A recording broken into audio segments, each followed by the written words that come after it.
میں نرا صحافی ہوں. میرا سیاست سے کوئی لینا دینا نہیں ہے اور میں 9 مئی کے واقعات کی شدید مذمت کرتا ہوں.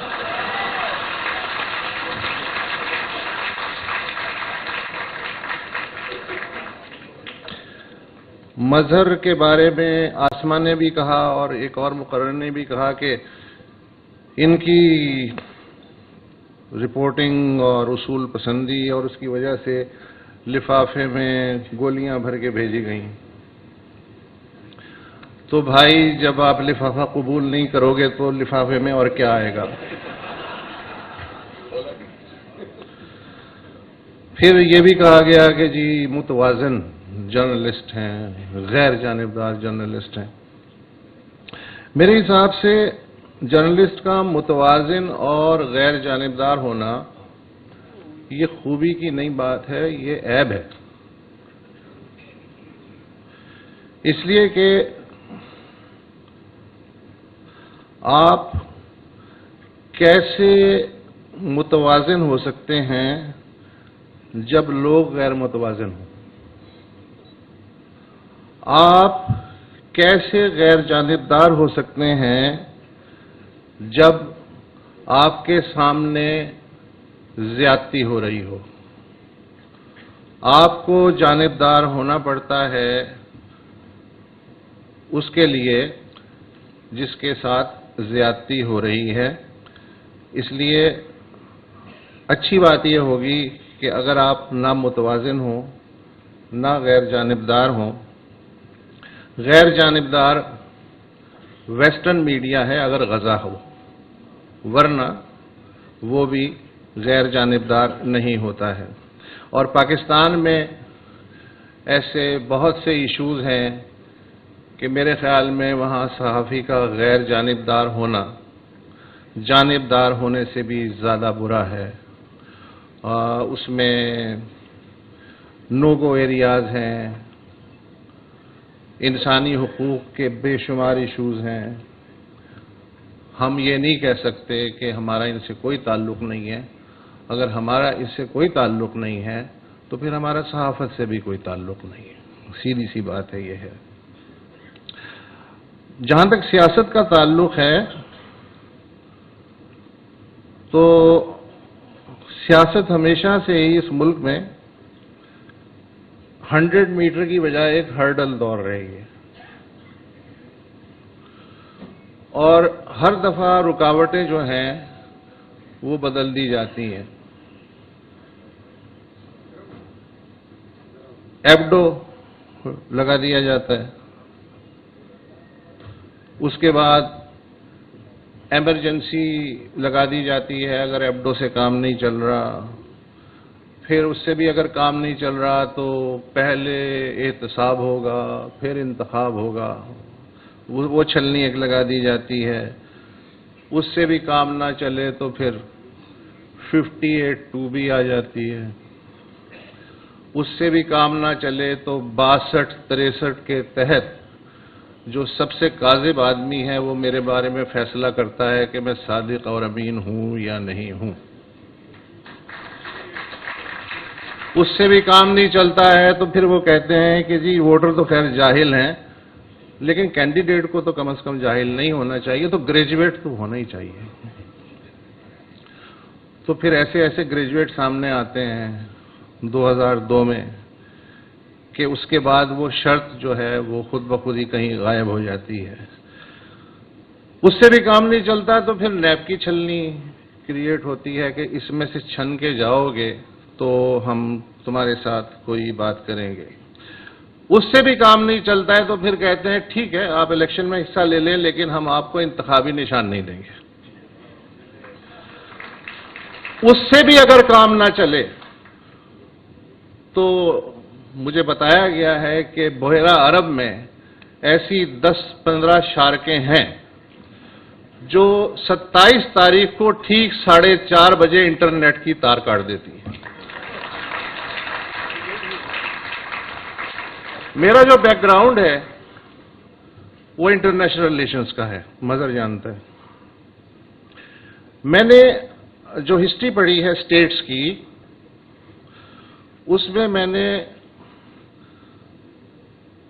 ویلفیئر اسٹیٹس پڑھی ہیں کہ ویلفیئر اسٹیٹ ہوتی ہے. اس میں نے پڑھا ہے فاشسٹ اسٹیٹ بھی ہوتی ہے، اور اس میں نے پڑھا ہے کہ ہائیبرڈ اسٹیٹ بھی ہوتی ہے.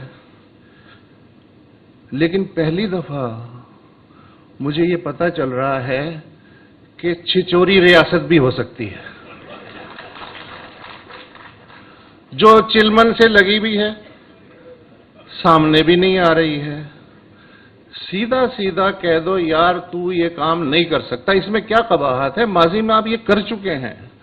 اب آپ کو جو ہے نین تارا بن کے گھونگھٹ نکال کے وہی حرکتیں کرنے کی کیا ضرورت ہے؟ سیدھا سیدھا سامنے آئیں. ہم نے پہلے بھی صبر کیا، ہم آگے بھی صبر کر لیں گے. ہم میں کچھ اور خوبی ہو نہ ہو، لیکن صبر کی خوبی تو بڑی مثالی ہے. ہم نے ایک ایک چیز کو جو ہے، ایک ایک تجربے کو برداشت کر لیا ہے. ہم نے تو ایسے سیاستدان بھی برداشت کر لیے ہیں جن کے لیے ایک کی مصیبت دوسرے کے لیے سنہری موقع بن جاتی ہے، اور وہ یہ سوچے بغیر کہ کل وہ بھی اس شکنجے میں آ جائیں گے.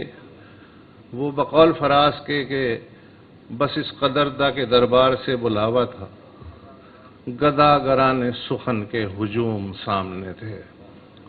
رول ان کے چینج ہوتے رہتے ہیں، اور پھر آخر میں مجبور دلہن بن کے وہ سائن کر دیتے ہیں جو کاغذ سامنے پڑا ہو.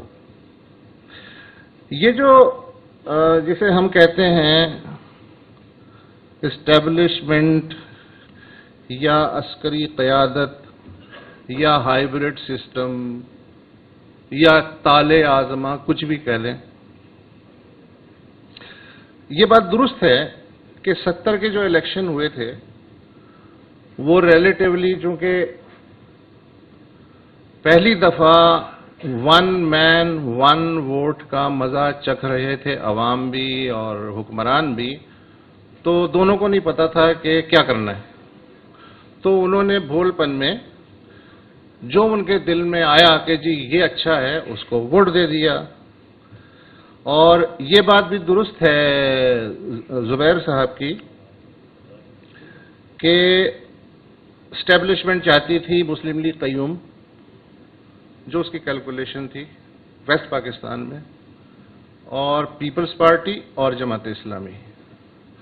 اور ایسٹ پاکستان میں جو انٹیلیجنس رپورٹس آئی تھیں ان میں عوامی لیگ کو سادہ اکثریت ملنی تھی، نیشنل عوامی پارٹی جو تھی بھاشانی صاحب کی، اس کو نمبر 2 آنا تھا، اور پھر یہ جماعت اسلامی اور جو دیگر جماعتیں ہیں اس کا یہ سلسلہ ہونا تھا.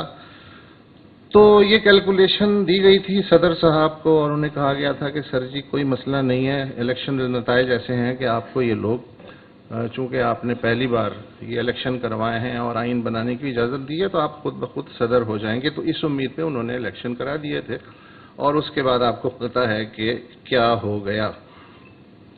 تو اس سے سبق حاصل کیا، ایسا نہیں کہ سبق حاصل نہیں کیا.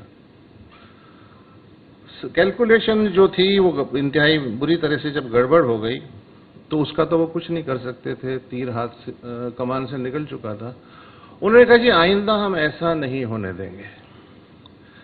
ایوب خان بالکل درست تھا، ان لوگوں کو ووٹ دینے کی بالکل تمیز نہیں ہے، انہیں اپنا اچھا برا بالکل نہیں پتا ہے، اور اس نے جو ہے اسی لیے بیسک ڈیموکریسی کی لیبارٹری سے ان لوگوں کو گزارنے کی کوشش کی، لیکن ان کو ککھ عقل نہیں آئی ہے.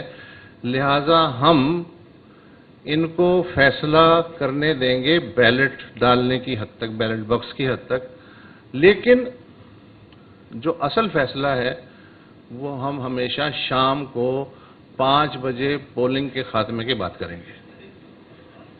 تو یہ ایک فارمولہ موٹا موٹا سا طے ہو گیا، اور ان کے ذہن میں شاید کسی نے ان کو یہ مقولہ بھی بتا دیا ہو کہ کتنے ووٹ پڑے اس کی اہمیت نہیں ہوتی، کتنے گنے گئے اس کی اہمیت ہوتی ہے. تو یہ کم و بیش آپ کو فارمولہ اس میں یہ ہے کہ کبھی 91 93 97 2002 2008